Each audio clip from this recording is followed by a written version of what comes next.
Ngithanda ukulibingelela babukeli labalaleli ngegama lenkosi ethu Jesu. Ngicela sikhulekeni uma singena kuleli lizwi. Babothandekayo, siyabonga ukusinika amathuba anje emhlabeni sisaphila. Sibese sibonga ngelizwi lakho elilamandla okusiphakamisa kusigodi lesi sokukhathazeka lokuhlukuluzeka kwembali yoluntu. Lisikhweza entabeni yakho eyinqaba yenkazimulo. Dunyiswa ubatshazwe uhlonitshwe ngoba ungumdali. Ngelihle igama lika Jesu siyakhuleka. Amen. Isihloko sethu sithi izihotsha ziyatsha. Izihotsha ziyatsha. Funda lami encwadini yamakhosi okuqala isahluko ngesethumi lesikhombisa. Iverse ngelika 7 verse lesikhombisa. Ibaleka kanje ngolimi lwesiNdebele. Kwathi ngemva kwesikhatshana isifula satsha ngoba kwakungela zulu elizweni. Zihlobo zami ezithandekayo, ngenxa yokuhlubuka la ngenxa yokungalaleli la ngenxa yokukhonza izithombe, umhlaba uphakathi komumo omubi kakhulu. Isikhathi esiphila kiso kasinamahluko omkhulu lesikhathi sayizolo, ngoba isono izolo yisono lanamhlanje. Imphumela yesono iyafana. Isono sithathela uluntu intokozo. Isono sisilethela ukuhlupheka lokuhlukuluzeka. Isono kasisihle emuntwini ngoba isono siyikuphambana lentando kaThixo. Isono siyikwehlukana lalokhu uThixo akutshoyo. iBhayibheli iyasitshela ukuba inkokhelo yesono iyikufa. Isono kasisiletheli impilo ehlambulukileyo, njalo isono sisithathele impilo engapheliyo. Ivesi esifundayo lapha ithi yona uElijah eyinceku kaNkulunkulu, uThixo phakathi komumo omubi, umumo owawubangwe yikuhlamukela uThixo, izulu lingasekho elizweni ngenxa yobuhlubuki, ngenxa yongalaleli uThixo. uThixo wavala izulu. Kutshoni nxa izulu livaleka? Kutsho ukuba ukudla kuyaswelakala.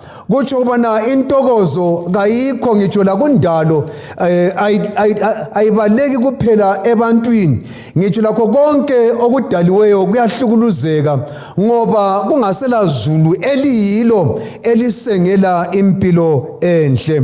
Hlobo zami ethandekayo, ngifisa ukuba ngithi umhlaba ulahlekelwe yibunandi lobuhle obunengi ngenxa yesono esikuhlubuka, esikwehlukana lentando kaThixo, esikungalaleli uThixo.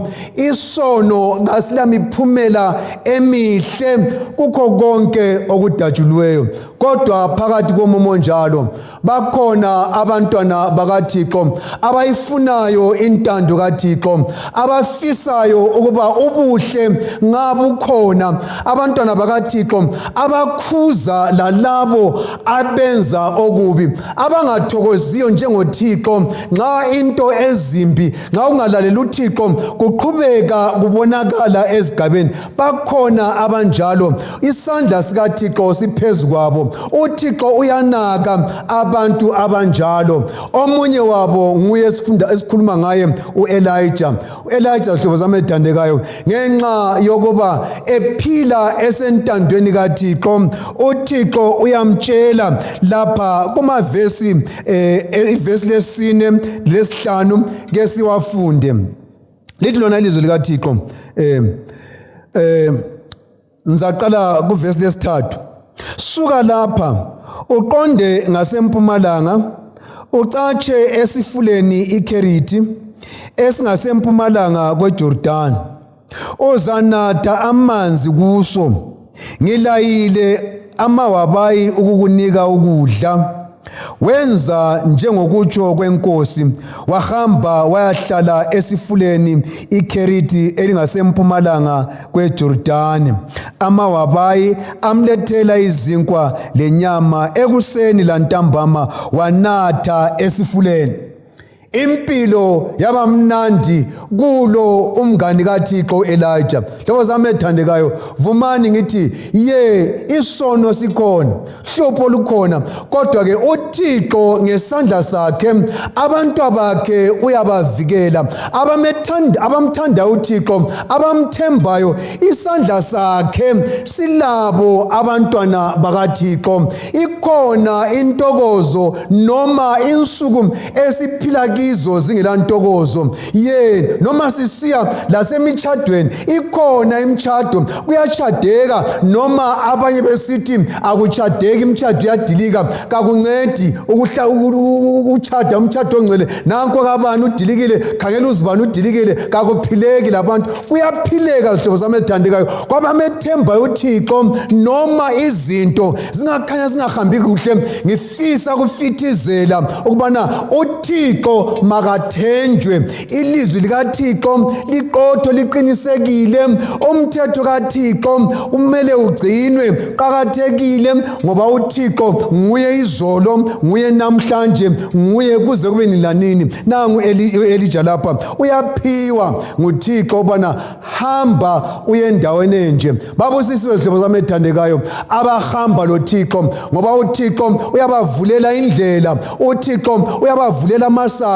Lalapho okuvaleke khona uvula kungavali muntu, lapho ungamela bengene khona uyavala bengangeni, ngoba uvala kungavuli muntu. Hamba loThixo empilweni yakho, lalela uThixo empilweni yakho. Masilandela inkosi impela kuza kukhanya endleleni yethu. Akukhathalekile singabantu abatsha, khathalekile singabadala, khathalekile ngowesilisa ngowesifazana, kodwa kuhle bana wonke umuntu amthandayo uThixo, abathandanayo loThixo, uThixo uyabelusa, uyabalondoloza emhlabeni ogcwele isono. Siqhubeke ngendaba hlobo zami ethandekayo. Isihloko sethu sithe izifula ziyatsha. Hlobo zami ethandekayo, noma zikhona intokozo emakhaya ethu ngenxa yokuba siyamesaba uThixo, noma uThixo esivulele amasango amahle sangena sathokoza, noma kumnandi empilweni yakho, noma silezihlobo sizwanana, noma kumnandi emchadweni yethu, noma kuyini okuhle uThixo asiphe khona, ngifisa ukubana sizwisise ukubana ngenxa ubana silapha emhlabeni kasina kuphila jose kumnandi kunjalo. Izifula ziyatsha ebunandini, izifula ziyatsha. Hlobo zami ethandekayo, ungabe ulabazali namhlanje unatha amanzi amnandi, uwakha emthonjeni ongumzali othandekayo. Ngabe ulo mtshado omuhle, thokoze emtshadweni wakho, kusahamba kuhle, uJehova ukuphile, kasithokoze. Kodwa kuzwisise ukubana entokozweni yethu kasiqaphele ukuba ngenxa yomumo omhlaba esiphila kiwo, izifula kazisoze zale zigobhoza nsuku zonke.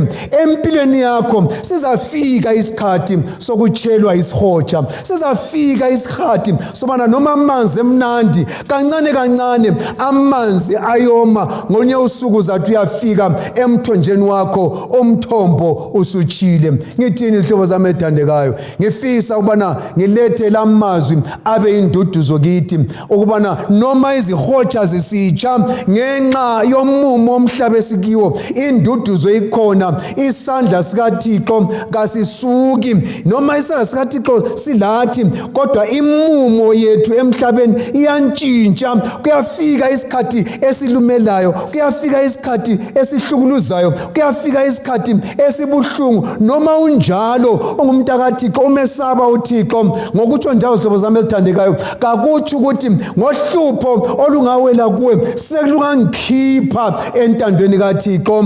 Ubuhlungu obungihlaselayo sebungangikhipha emumeni okumlandela uThixo. Unguye izolo, unguye namhlanje, unguye kuze kube nini lanini. Nangu umngane kaThixo uElijah ufikelwa lesi sikhathi ubana noma amanzi ayekhona egobhoza. iBhayibheli ivesi engiyifundile ithi kwathi ngemva kwesikhathi isifula satsha. Hlobo zami ezithandekayo, ngemva kwesikhathi kuyaqhubeka. Nxa ubona umzali impilo nansi iyehla, ngelinye ilanga siza kutsha isihotshe esingumzali. Nxa ubona impilo yakho emtshadweni imnandi, ngelinye ilanga siza kutsha isihotsha esingumkakho, siza kutsha isihotsha esingabantu bakho. Silobudlelwano obumnandi empilweni lapho esikholisa khona nxa sinatha amanzi amnandi. Hlobo zami ezithandekayo, ngifisa ubana uzwisise ubana noma semhlabeni onje izikhathi ezibuhlungu ziyakuhlasela,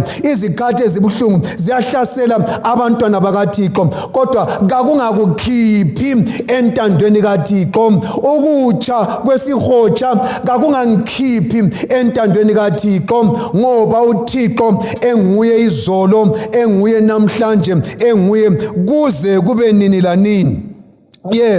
Abanye bengafikelwa umcabango ukuthi kuyenzeka uThixo akukhohlwe empilweni. Ungivulele isango ngangena empilweni enhle ngathokoza. Umtshado ngiphiwe nguye, abazali baphiwe nguye, ngoba nguye owathi Elijah hamba endaweni ethile uyehlala endaweni ethile eceleni kwesifula esithile. Hamba khonokho okuphiwe nguThixo, abazali, mkakho, abantwana, umsebenzi, noma kuyini okuphiwe nguThixo asimbonge. Kodwa kuyafika isikhathi esibuhlungu ubana into emnandi oyithandayo, into kulethela intokozo iye ngokuhamba kwesikhathi. Njengoba iBhayibheli isitsho lapha ithi kwathi ngemva kwesikhatshana, isifula satsha. Bengithokoza izolo. Abanye impilo bimnandi izolo, ubulijaha, ubusiza ukuthi ulamandla, kodwa nxa sikhangele ngemva kwesikhatshana uzezwa sekubuhlungu lapha, uzezwa lapha sekubuhlungu lapha.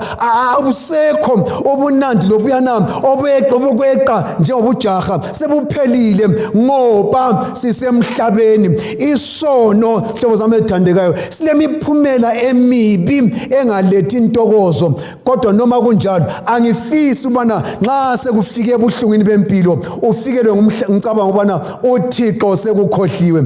Izwi likaThixo lithi lona, kambe owesifazana engamkhohlwa na umntanakhe omunyayo? Ibisisithi hatshi angeke amkhohlwe. Mina uNkulunkulu angeke ngakhohlwa. Kuyenzeka tsho njalo iBhayibheli ithi owesifazane kuyenzeka amkhohlwe, noma kunzima bona umama amkhohlwe umntwana, kodwa iBhayibheli ithi kuyenzeka. uNkulunkulu besithi mina angeke ngakukhohlwa, futhi ngikulobile empameni yesandla sami. Hlobo zami ezithandekayo, nxa usehlelwa ubunzima namhlanje, nxa uphakathi kobunzima, noma uphakathi kwesilingo esingakanani, noma uphakathi kokulahlekelwa okungakanani, noma uphakathi komkhuhlane okuhluluza ongakanani, noma uphakathi komumo omubi, ungacabanga ubana uThixo nguye ongiwisele phakathi kwenkemenkeme ngoba usengikhohliwe, sengitshile. Abanye babeze bekhale bethi uNkulunkulu, where are you? Ungaphi mlimi? Ubungaphi Nkosi? Kathi ungaphi Nkosi nxa umzali wami ehlupheka kanje? Ungaphi Nkosi nxa ngilahlekelwa umntana wami ngalindlela? Ubungaphi Nkosi nxa lokhu lalokhu kusenzeka? Kule mumo ebuhlungu ehlukuluza abantwana bakaNkulunkulu. Noma kunjalo ilizwi engilalo ukubana bambelela sihlobo sami esithandekayo, ngoba uNkulunkulu angeke akukhohlwa. Khumbula ubana izifula ziyatsha, amanzi ayaphela ngesizathu esisodwa, hatshi ubana uNkulunkulu sekukhohliwe. Engxe ungathi nyezwa mchumayeli kakhohlwa uNkulunkulu, engxe kasandithandi. Bakhona abantu abafikelwa ngamathuba ubana bekumnandi lapha, bengilobudlelwano obuhle, kodwa ke kungani uNkulunkulu ebuvumele bachitheka ngalindlela ngalendlela. Kungani uNkulunkulu evumele umumo wahamba ngalendlela, amanzi amachithe ngalendlela? Hlobo sami ezithandekayo, ayisikho ukuthi uNkulunkulu ubengasakuthandi, ngoba ilizwi lithi walithanda ilizwe kangaka. Safelwa zihlobo zami ezithandekayo, uNkulunkulu wamthumela uJesu, wasifela esiphambanweni eCalvary, walenga elengela thina ubana asihlawulele phakathi kwenkemenkeme yesono, asikhiphe odakeni lwesono, sihlanjululwe ngegazi likaJesu elihlambulula izono, sifanele ubana sibe abantwana bakaNkulunkulu, ngoba impela siyibo. Lanxa singakabonakali esiyaba yikho khona, kodwa siza kuba njengaye ekubonakaleni kwakhe. uThixo uyasithanda, uthando lukaThixo asingeke salucima, uthando lukaThixo asingeke saluqeda. Siyathandeka kangaka, ayisikho ukuthi nxa singena phakathi kwezinkinga, nxa sesiwele ezinhlupho, uThixo uthando lwakhe seluphelile. Beka uthando lungaka bana sibizwe kuthiwe singamadodana lamadodakazi kaThixo. Uyathandwa sihlobo sami ezithandekayo, uThixo uyakuthanda. Ye abantu bomhlaba uthando lwabo lungaphela, izihlobo zakho uthando lwabo lungaphela, umkakho uthando lwakhe lungaphela, abantu bakho uthando lwabo lungaphela, abazali uthando lwabo lungaphela, kodwa uThixo olwakhe uthando kuwe, olwakho uthando ngawe ngeke lwaphela. Noma suphakathi kwenhlupheko, unganakani ukuba uThixo kasakuthandi. Abazame ethandekayo, omunye ngathi ngenxa yesono lesiyana engisenzileyo, yikho enxa mhlawumbe umthombo wami uchile. Hlobo zami ethanda, sono sibi siyaletha imphumela emibi, kodwa angifisi ukubana kufike engqondweni yakho ukubana ngenxa bana ngesono senzileyo yikho enxe ulahlekelwe yilokho okulahlekeleyo, ngekho enxe uwelwe yisiga lesi esibuyeleyo. Kungenzeka, kodwa izikhathi eziningi izika ziyehlela ngitsho labantwana bakaThixo bengenzanga lutho. Lesono sona ngwaso uthi uma sizivuma izono zethu, uthembekile yena uyasithethelela. uThixo nxa esekuthethelele angeke akujezisela into asekuthethelele ngayo. uThixo isono sakho uyasehlukanisa njengempumalanga lentshonalanga kwehlukene. uThixo isono sakho uthi uyasiphosela ekujuleni kolwandle. Nxa esesiphosele ekujuleni kolwandle, siyavalwa ligazi likaJesu, kasenelisi ukusibona isono sakho. Hlobo sami esithandekayo, sonke isono esivunyiweyo uThixo uyasithethelela. Yikho izono zethu kazingeke zasingenisa phakathi kwezinkemenkeme, kodwa zwisisa bona iBhayibhili ithini? Ithi isifula satsha ngesizathu esisodwa. Nansi, kwakungela zulu elizweni.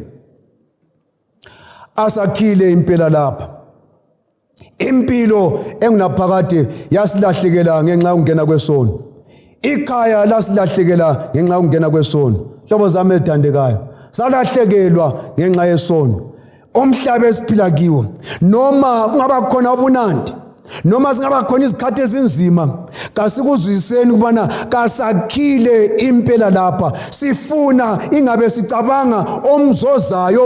Ukhona umuzi oligugu, khona umuzi ongcwele ezweni elikhanyayo, emzini okhanyayo, ezweni elingachazwayo, lapho iminyaka ingabalwa khona, lezi nyembezi kazikho, ezweni elikhanyayo. Ukhona umuzi uThixo awulungisele abantu bakhe. Nxa siseselapha emhlabeni, izikhathi zokulila ziyafika la kubantwana bakaThixo abagcina umthetho wakhe, abamlalela uThixo abanikile izinto ezinhle, abanikile imisebenzi emihle, abanikile amaguma amahle, abanikile konke okuhle. Ziyafika izikhathi, hlobo zami ezithandekayo, sengathi leli lizwi lingaletha ukuqina empilweni yakho yokukholwa. Sengathi leli lizwi lingaletha ngitsho lenduduzo lapho osuhlukuluze okwenzeke khona wakhathazeka ngenxa yomumo walomhlaba, ngoba ukhona besono emhlabeni kakukho ukuphila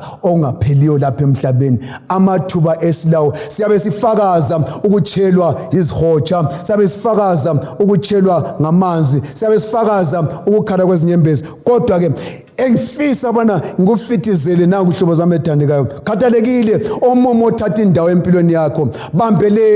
Bambelela uThixo ulendlela yokukukhipha enkingeni yakho yempilo. uThixo ulendlela yobana nxa lesi sihotsha sisitsha uyanatha laphana, nxa kusonakala lapha uThixo ulendlela aza kugcina ngayo empilweni. Okuqakathekileyo kumele ukwenze ukubana ubambelele kuThixo, hlala kusigombolozi sentando yakhe, ungaphumi kusigombolozi sentando kaThixo. Uhlupho lungakukhiphi entandweni kaThixo. Kuyini ongasehlukanisa lothando lukaNkulunkulu olukuKristu na? Kuyini mhlobo wami othandekayo lokho okukuhlukuluzileyo ongaze kukukhiphe esigombolozini sentando kaThixo? Ngifisa ukukhuthaza ngalo lelizwi ubana kasihlale phakathi kwentando kaThixo, noma kuyachisa, noma kubuhlungu, noma kuyafutha, asihlale entandweni kaThixo, ngoba uThixo ulendlela yokusihlenga phakathi kwenkambo zethu. Ngensuku uThixo uzaveza elinye icebo. Mhlawumbe kukhona esekumotshakele empilweni yakho khona manje nxa ngikhuluma, othi mfundisi ukukhuluma khona kanye ngenkambo yempilo yami. Hlobo sami ethandekayo, omthandazi wami ubana uThixo kaveze icebo lokubana phunyuka phakathi kwalowo mumo. uThixo kaveze icebo lokukuthoba phakathi kwaloku bubuhlungu odabula phakathi kwabo. Kaveze icebo uThixo, njalo uzaliveza icebo ngoba ungumntanakhe. Phila wale usentandweni yesandla sakhe, ungaphumi noma isihotsha sakho sesitshile. Ungamthuki uThixo, ungaphumi ezandleni zikaThixo. Hlala ezandleni zikaThixo, akusoze kube kude. Masinyazana zihlobo zami ethandekayo, siyaphuma emhlabeni wesono.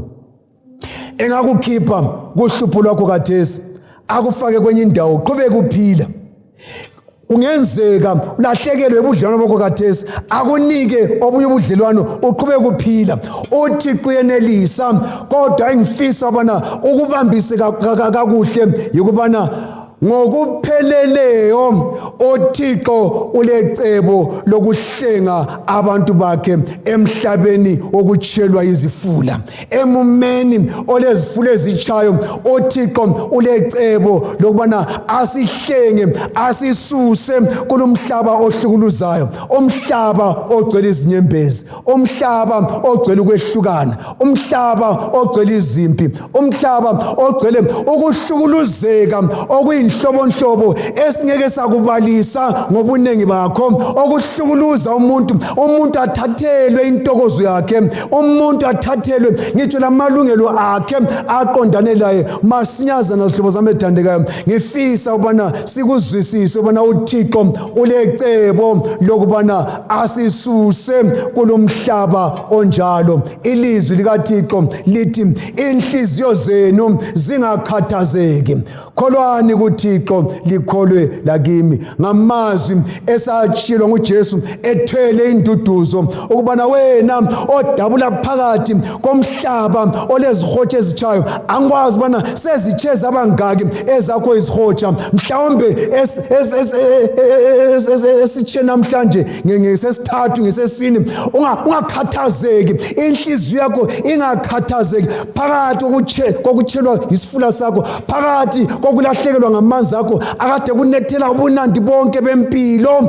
Inhliziyo yakho ingakhathazeki. uJesu uthi kholwa kuBaba, bambelela ekukholweni, bambelela ethembeni, bambelela elizwini likaThixo, hlala entandweni kaThixo. Ungasuki kuyini ongakwehlukanisa lothando lukaThixo, ngabe kuyikuzingelwa, ngabe kuyikulinyazwa, ngabe kuyikukhalalwa, ngabe kuyini, ngabe kuyikufana, kuyini yini ongasehlukanisa lothando lukaThixo? Konke lokhu zihlobo zami ethandekayo, ngicela ukubana sengathi ungaphelelwa ngamandla, wena uthole amandla, uthole induduzo, uthole ukubambelela, qinisele kukhonokho uthi ngiyakulungisa indawo. Uma ngiyakulungisa indawo, ngizabuya ngize ngilamukele. Zihlobo zami ethandekayo, ngiyafisa ukubana nxa siphila kulo umhlaba oluhlukuluzayo, umhlaba ohlupha kangaka, asiphile sisentandweni kaThixo. Ngani? Ngoba ozayo uyeza, ukusa kuyeza masinyane, uJesu uyeza. Uthi ofakaza ngalezi zinto uthi impela ngiyeza masinyane. Yikho ngaleli lizwi zihlobo zami ethandekayo ngithi amen, woza Nkosi Jesu. Lawe ngokufanayo uthi amen, woza Nkosi Jesu. Noma umthombo wami uchile, noma ngitshele umthombo wabantu bami, noma ngitshele umthombo womkami, noma ngitshele umthombo wezihlobo zami, noma ngitshele umthombo noma abani umthombo lapho kade ngithokoza khona ngempilo, ngithi amen, woza Nkosi Jesu. Bambelela, akusekhatshana zihlobo zami ethandekayo, sekuseduze ekhaya. Bambelela, ungayeki. Inkuthazo yami ngayona le intshumayelo zihlobo zami ethandekayo, bana mina lawe kasibambelele. Bambelela zihlobo zami ethandekayo, ungakhathali, inhliziyo yakho ingakhathazeki ngoba na isikhotha sakho sitshile. Ngiyafisa ukubana nxa kuyikuloyisa kwakho ukubana ngiyafisa ukubambelela ngingayeki. Ngicela ukubana singathi singakhuleka sonke nxa sivala yena lenkonzo. Khuleka lami sihlobo sami esithandekayo. Baba wethu othandekayo, siyabonga ukubana sisemhlabeni ohlupha kangaka. Kunengi okuhle osinike khona, siyakubonga ngakho. Sinikile amakhaya, kwaba mnandi, saphila labantwana, saphila labomkethu, wasinika ubudlelwano. Kodwa nxa sikhangele namhlanje okunye sekuchile. Okutsha kuthi ukuthi noma siyaqaza ngapha, lapho kade sithola khona inkuthazo kakusekho, sekuphelile. Mlimamo ligugu, siyabonga ukuba inkuthazo edlula zonke ngevela kuJesu, ethi inhliziyo zenu zingakhathazeki. Kholwani kubaba likholola kimi, khali kababa kukhona izinto eziningi. Siyabonga uJesu yeza, uthe ngizabuya ngizolidada ukuze lapho engikhona ongasoze kutshe khona imfula, kulomfula wamanzi okuphila ogeleza isikhathi sonke, lesihlahla sokuphila kakulalutho olutshayo. Siyabonga Nkosi ubana ithemba lokuya ekhaya silalo, noma eyalapha emhlabeni imfula ingatsha. Nkosi yami ethandekayo, obudlelwano esilabo loJesu abungeke batsha, asoze butshiswe noma kuyini. Silindele ukumbona esiza ngamafu. Sikhuthaze Nkosi, usigcine entendeni yesandla sakho, singaphumi kusigombolo sentando yakho. Siyabonga Nkosi ethandekayo, senze lokhu udumo lobukhosi buyele ngakuwe, ngoba amandla lokuhlakanipha lokubongwa lokuhlonitshwa kungokwakho. Egameni elihle lenkosi yethu Jesu siyakhuleka, amen.